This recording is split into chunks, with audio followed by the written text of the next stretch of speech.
La cité Tunkalafia pour la diaspora malienne à Banankoroni. Vous résidez à l'étranger, vous souhaitez faire partir du projet de la nouvelle cité moderne de Tunkalafia à Banankoroni, envoyez rapidement votre demande de réservation par WhatsApp au 00336 41 94 03 80 ou au 00336 77 83 04 14. La cité moderne Tunkalafia sera composée d'une vingtaine de maisons individuelles sur des parcelles de 300 mètres carrés, des appartements, des espaces verts, des aires de jeu pour enfants, salles de sport, etc. Le tout sur 1 hectare de terrain clôturé. Après l'acquisition des parcelles, vous avez le choix entre la construction avec Tunkalafia d'une villa 3 chambres plein pied à partir de 26 millions de francs CFA ou d'un duplex 4 chambres à partir de 35 millions de francs CFA. Vous pourrez aussi faire le choix d'acquérir un appartement en copropriété dans un des immeubles de la cité à partir de 17 millions de francs CFA. La parcelle de 300 mètres carrés est au prix de 4 500 000 francs CFA, payable en une seule fois ou sur 12 mois ou 18 mois. Le plan de financement de la construction se fera par la suite, soit en individuel, soit dans un groupe de tontines de construction Tunkalafia. Le projet de cité Tunkalafia à Banankoroni, un havre de paix et de tranquillité pour un séjour ou un retour au pays serein et en toute confiance. Avec Tunkalafia, pour chaque Malien de l'extérieur, une maison à l'intérieur.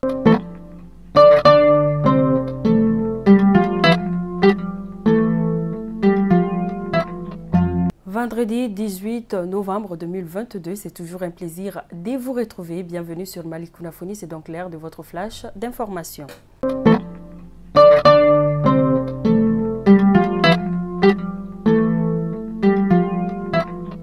Et nous commençons à Yanfolila. Plusieurs personnes ont été blessées gravement hier jeudi lors d'un affrontement entre les jeunes des Kalana et ceux des Kalako. Les protagonistes se discutent pour un terrain d'orpaillage.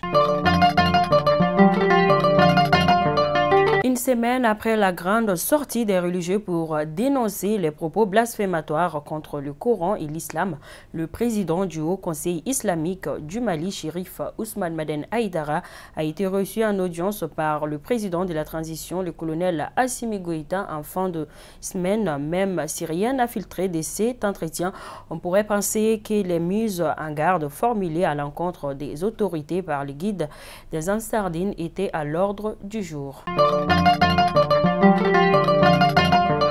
Assainissement, le ministre des Transports et des Infrastructures, Madame Dambélé Madina Sissoko, a lancé depuis le 6 novembre 2022 une initiative citoyenne de son département à travers le Conseil malien des transporteurs routiers. Il s'agit d'une opération d'assainissement de la capitale afin de lui redonner les lustres datant. Cette activité se tient en collaboration avec le ministère en charge de l'environnement et la mairie du district de Bamako. La CANAM a organisé hier, jeudi 17 novembre 2022, des ateliers de sensibilisation sur la prescription rationnelle et la lutte contre la fraude à Bamako, Kay, Koulikoro, Sikasso, Ségou ainsi qu'à Mopti. Ces ateliers ont eu pour objectif, entre autres, sensibiliser, informer les prescripteurs sur la prescription rationnelle et la lutte contre la fraude, rappeler les règles de la prescription rationnelle, de l'éthique et de la déontologie. Dans les actualités de nos confrères des studios Tamani, des fêtières de la presse trouvent que la liberté de la presse est restreinte dans le pays. À l'État, elles demandent de permettre aux journalistes de travailler dans la sérénité et aux journalistes, elles appellent à préserver cette liberté. Toujours dans les brèves de nos confrères des studios Tamani, l'AM annonce une trêve après quelques jours de grève dans les universités. Malgré cette trêve, des parents se disent préoccupés par les perturbations quasi régulières dans les universités. Après présent, les actualités hors de nos frontières au Bénin, les responsables du parti, les démocratiques, ont obtenu gain de cause devant la Cour constitutionnelle. Ils pourront revoir leur dossier des candidatures pour les législatives prochaines en remplaçant leurs candidats sans quitus officiel. Et nous clôturons ce flash d'informations au Sénégal football. Mauvaise nouvelle pour la sélection nationale du Sénégal.